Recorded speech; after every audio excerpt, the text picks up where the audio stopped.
Hey guys, welcome back to the channel, best place for long-term stock investors. This video, I will be sharing with you my thoughts on Nancy Pelosi's visit to Taiwan and potentially causing a war. Now, of course, nothing of what we say should be taken as financial advice.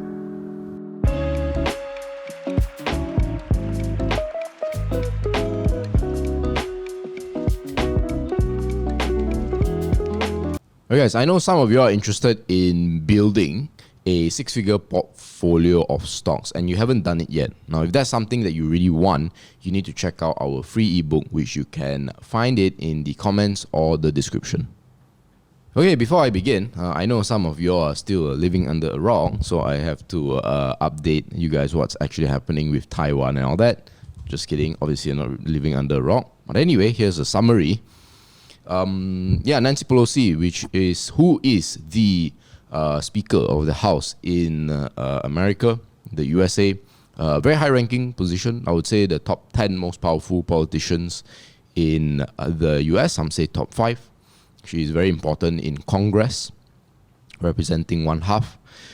She visited Taiwan, right? And some of you all might know that Taiwan is actually a breakaway province, at least according to the Chinese Communist Party, a breakaway province that belongs to China but is having attitudes of seeking independence.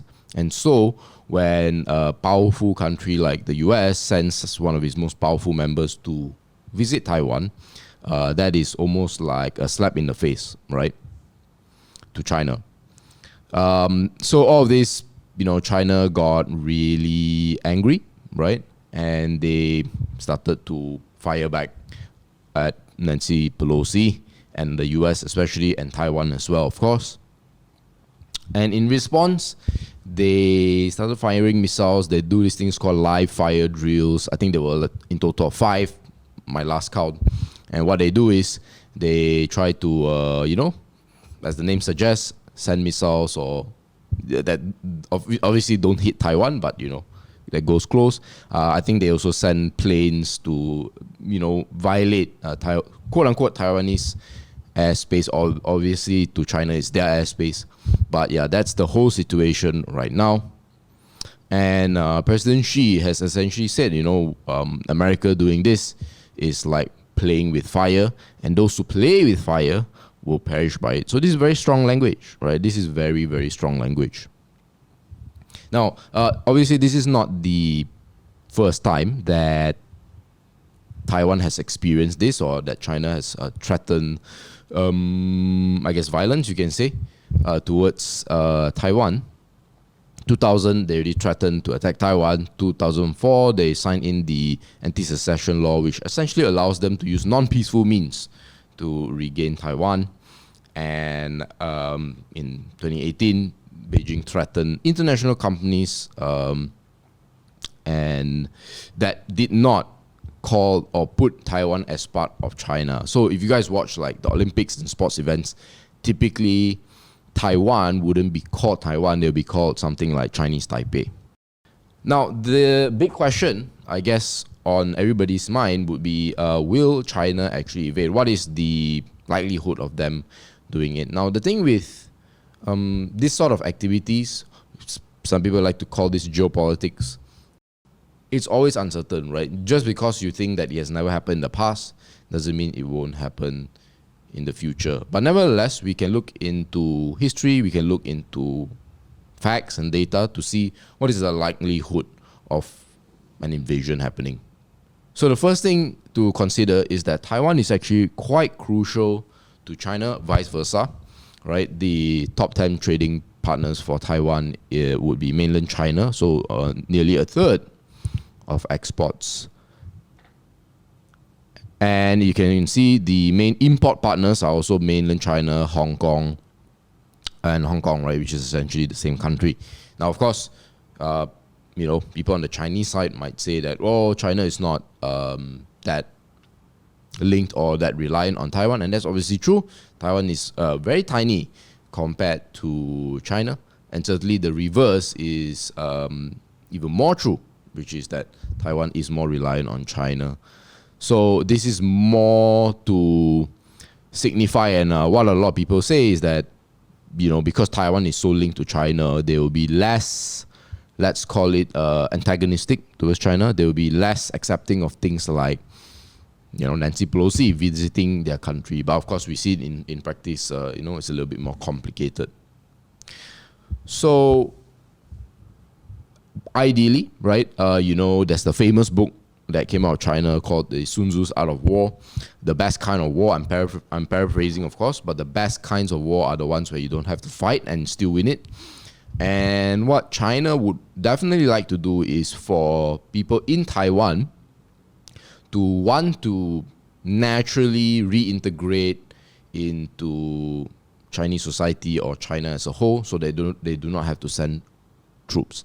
Unfortunately, the facts on the ground is that, especially the youth, which will be the future generation, right, which will be the important people, eventually voting or deciding whether they want to be part of China, seems to have a less favorable view of China. They prefer the US more. These are just some facts that you might want to take note of. And so that leads to the military question. Now, can China actually do it? And I think the short answer is yes. But, right, it depends. As of 2020, they already have more naval ships than the US. In fact, they are the largest navy in the world. However, the United States obviously has a lot more experience because they are actually involved in a lot more wars, land, sea, and air. Then that's more just the hard facts and data about military statistics. But what about war logistics, right? Whether it's realistic for China to actually invade Taiwan. Now, in military, I'm not a military strategist, but what I hear from military strategists is they say that typically you want to have at least 10 times the number of troops and resources to invade. Last time they used the example of a castle, right? To invade a well-fortified castle, you want 10 times the number of resources to stand a chance or to guarantee success a lot more. And as you can see, China has 2 million active members of troops, whereas Taiwan only has less than 10%, although they have 1.6 million in reserve. But the troops aside, it's still, Taiwan to China is still a long way. And it requires, is what we call an amphibious assault, meaning they have to go through water as well, right?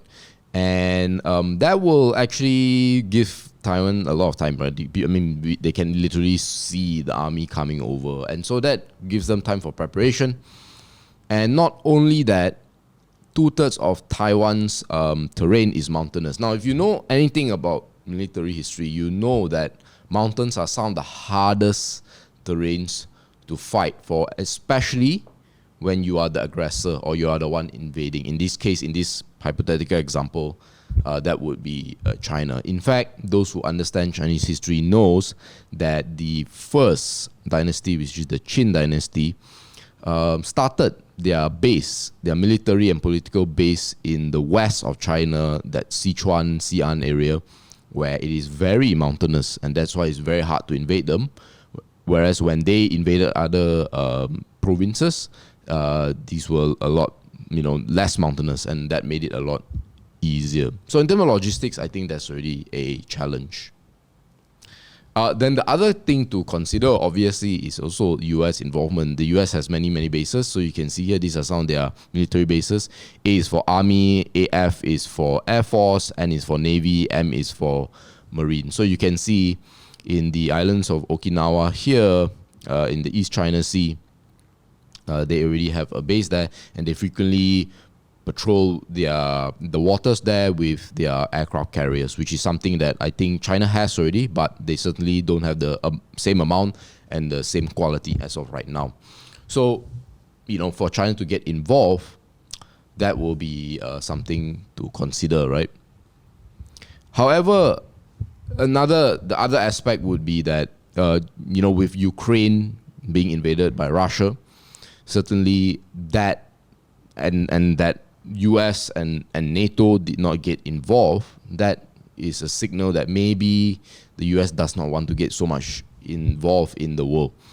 What that signifies to China is that they are only trying to defend Taiwan on paper. And a bit about American war history is that even if the US wanted to support, but once they start to see, Americans start to see body bags start to appear, meaning they see pictures of death of their own soldiers, sons and daughters, whatnot, as in the case with the Vietnam War, then you have a situation where internal support for the war will start to wane.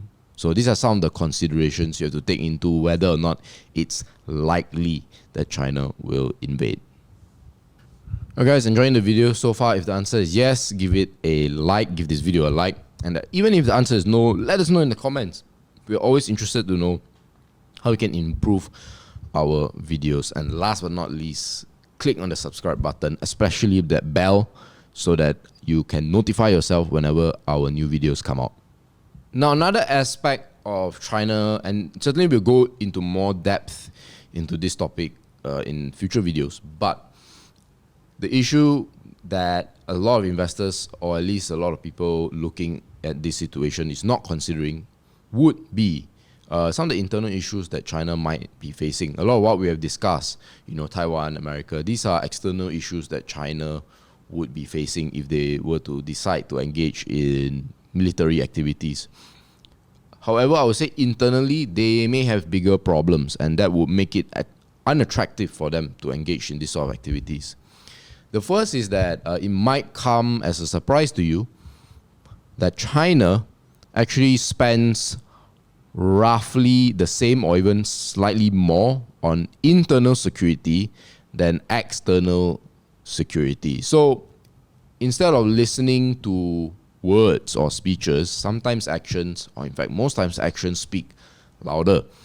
And in this case, where someone, let alone a country, puts their money is a signal of their real policy and their true concerns. So if they're spending more on internal security, then it is likely they will be more fearful of what might happen in their own country rather than what's happening outside. And so if they were to engage in chaos outside, then opportunities for chaos inside might become a lot bigger. So case in point, this is a very interesting fact for you. I actually just got this information a few days ago. Malaysia has something like 5,000 CCTVs, right? China has 500 million, one for every 3 individuals. And that costs a lot of money, right? To not just buy and purchase or manufacture, but to maintain as well. So why is this the case? I'll explain a little bit later on. But just to give a teaser, essentially it's in what we call the autonomous regions, called Xinjiang, Tibet, and maybe even Mongolia, where these are not ethnically Han Chinese. They have a different culture, a different race, and as a result, potential for conflict might be big. In contrast, if you look at the US, right, their homeland security is about $100 billion a year, whereas the military, largest military, or rather the most advanced and powerful military in the world, US, is close to 800 billion. So huge difference, right? Another thing is banks, right? Banks, there is hints. Again, we'll go into depth into this maybe in a future video, but there are potential systemic risks with banks in China right now with the, some say, real estate bubble that is happening. So all this is potential internal issues. It hasn't happened yet. The Chinese government has a lot of levers to pull to manage things like that. But I mean, if I were them, I wouldn't take any of this for granted. Add to that would be a slowdown in GDP, right? China has been known to be a country that is very, very high growth. And certainly from their entry into the World Trade Organization in 2002, all the way until COVID, even though their growth is obviously spikes and it declines a little bit, generally they are always in the 6%, 9 to 6% range, right? Then when COVID hit, they had a big bounce back, but as you can see in 2020, the number is actually going closer to zero, and that is not good, not just for China but for the rest of the world, right? Because so many of us sell, so many countries sell products into China. Now, we won't go into too much about stocks now, but for this last segment, essentially, what does this mean for Malaysia? Right? What does this mean for Malaysia? So, when there's war and uncertainty, this is before the saber rattling or potential saber rattling that China, the US, and Taiwan is doing. There's really a lot of uncertainty in the form of the Ukraine-Russia war with inflation and all of this. And all this has resulted in Taiwanese business people, which a large chunk of them consists of the semiconductor, your TSMC of this world, to be a lot less bullish about the future, right? And this is the sharpest decline since May 2020 for the Taiwan manufacturing PMI. If you don't know what the PMI is, go check out our video on the tech video last week. Go check it out. Essentially, it's the sharpest decline since May 2020. May 2020 was the pandemic. In the past 2 months, July and June has been very, very challenging, or at least the mood has changed a lot for these business people. And the reasons they cite is weak global demand that they expect in Q3, and their backlog of work has actually had the sharpest fall since late 2011. And all of this will result potentially in chip shortages being over, because now, they don't see the demand anymore. Now, one thing, how does this relate to Malaysia? A lot of Malaysian companies actually are linked to the semiconductor supply chain. And of course, Taiwan is TSMC, right? Okay, maybe Taiwan is not TSMC, but certainly TSMC has a big role to play. And when Malaysian companies supply to companies like TSMC, they will be affected especially if they don't feel bullish, they spend less, and so they'll need less services from Malaysian companies. So that will be it for today. But just to summarize, I think if I can summarize in 3 points, the first is that an invasion of Taiwan by China is challenging. Number 2 is there are internal issues that may explode if they decide to invade and they don't manage it well. And then the third would be that Taiwan, certainly from the looks of it, will not be expecting a positive growth or positive outlook in the next minimum 3 to 6 months, and that actually affects quite a few Malaysian companies as well. If you enjoyed the video, obviously, like, comment, subscribe, the usual stuff. If you know of someone that would enjoy this sort of video, please share it with them and follow us on our other social media channels. And I'll see you in the next video.